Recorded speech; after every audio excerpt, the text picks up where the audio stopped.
Chapter 2, Golden Gate Bridge, on page 8. I glanced at my Timex.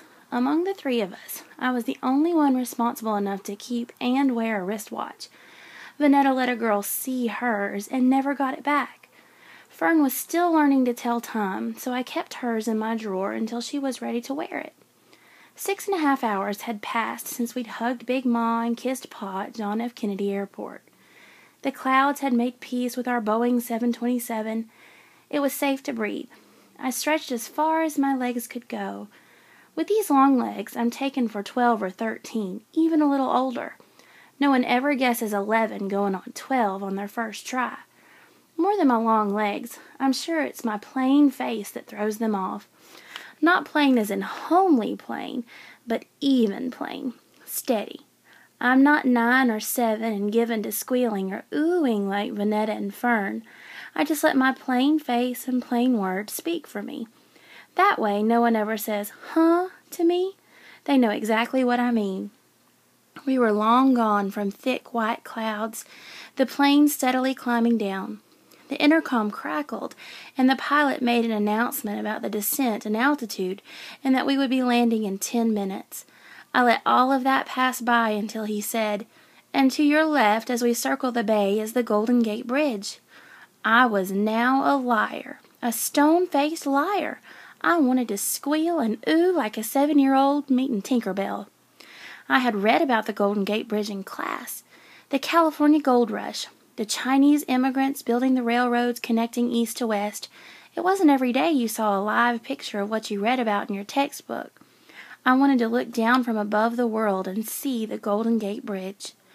Being stuck in the middle seat, I was mad at myself. Of the three of us, I was the first to board the 727. Why hadn't I taken the window seat when I'd had my chance? Instead of the squeal I knew wouldn't come out of me in the first place, I sighed. No use crying about it now.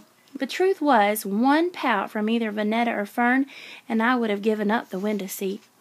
This was the only way it could be. Vanetta and Fern on either side and me in between them. 6.5 hours was too long a time to have Vanetta and Fern strapped side by side, picking at each other. We would have been the grand Negro spectacle that Big Ma had scolded us against becoming when we were back in Brooklyn. Still, the Golden Gate Bridge was getting away from me. I figured at least one of us should see it, and that should be the one who read about it in class. "Look, Vanetta, look down at the bridge." Vanetta stayed tight to her stubborn curl, her chin in her lap. "I'm not looking." I turned to my right and got a mouthful of hair and barrettes. Fern had leaned over from her aisle seat. "I want to see. Make her switch." To Fern, the Golden Gate Bridge sounded like Sleeping Beauty's castle. She halfway believed in things not true, and didn't know where fairy tales ended. No use spoiling it for her. She'd figure things out soon enough.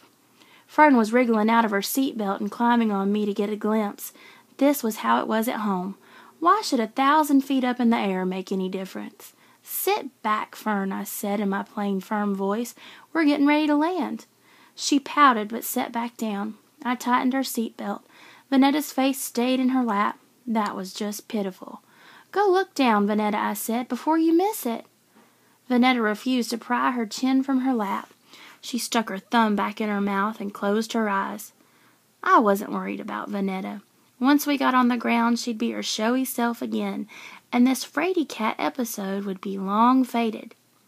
As we continued to circle the bay above the Golden Gate Bridge, I felt like I was being teased for the simple act of wanting.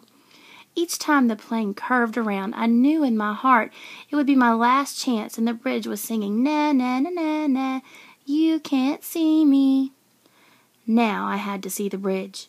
How many times would I be this high up and have a sight as spectacular as the Golden Gate Bridge right underneath me? I loosened my seatbelt, lifted myself, and leaned over Vanetta's head and shoulders to get a look out of the oval window.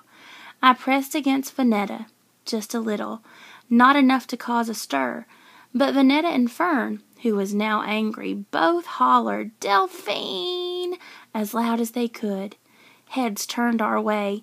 A stewardess rushed to our row. "Sit in your seat, missy," she scolded me. "We're getting ready to land." Even though there were only 8 Negroes on board, counting my sisters and me, I had managed to disgrace the entire Negro race, judging by the head shaking and tsk-tsking going on around us. I shifted my behind into my seat and tightened my seat belt, but not before I had seen orange steel poking through thick ground clouds below. Smog.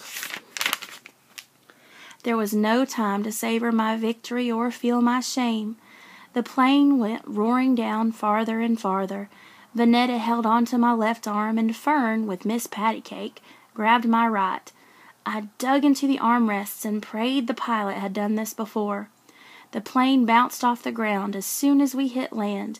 It kept bouncing and surging forward until the bouncing smoothed out and we were rolling against the ground, nice and steady. I took a deep breath so I'd sound like myself when I started telling Vanetta and Fern what to do.